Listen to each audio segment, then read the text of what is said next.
Hello, we are from ICCS, here to present the RI sensor in context of aqua3S European project for real-time water safety monitoring. Here we see RI sensor as it would be installed in any end-user premises.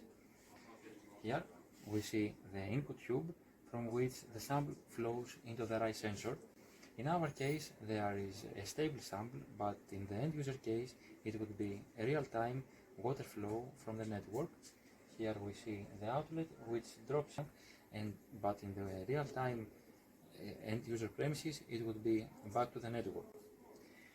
The RI sensor comprises mainly of two parts: the electronics part, hardware, and the photonics part. The photonics part mostly consists from the fiber arrays and the photonic chip, the sensing photonic chip, which is the heart of the RI photonic sensor. The photonic chip is based on the single-stripe Tripex platform, which combines a silicon nitride strip as the waveguide core surrounded by silicon oxide layers, which act as the cladding and creates an array of 8 asymmetric Maxwell interferometers. The SS geometry features strong polarization by refrigerants that prevent signal fading and has ultra-low propagation losses, namely less than 0.01 dB per centimeter at 850 nanometers.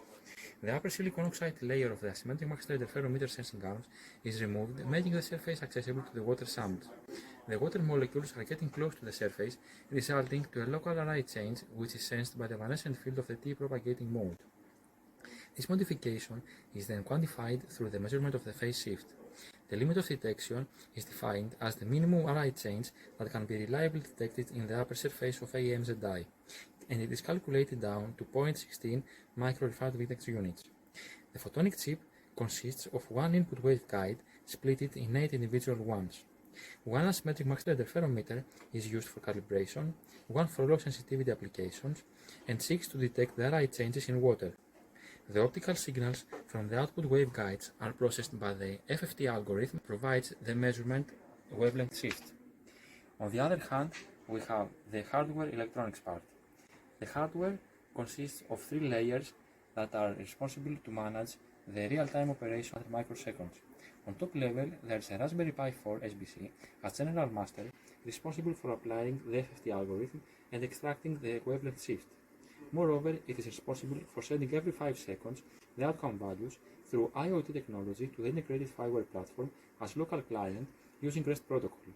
The SBC communicates with a second hardware layer, which is a microcontroller black pill, via 2 protocol interfaces, serial and SPI.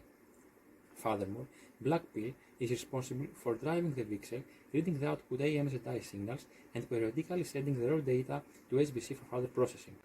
Finally, languages are Python and C for SBC and microcontroller respectively. So, that was the presentation of RI sensor for real-time water monitoring safety in context of aqua3S European project. Thank you.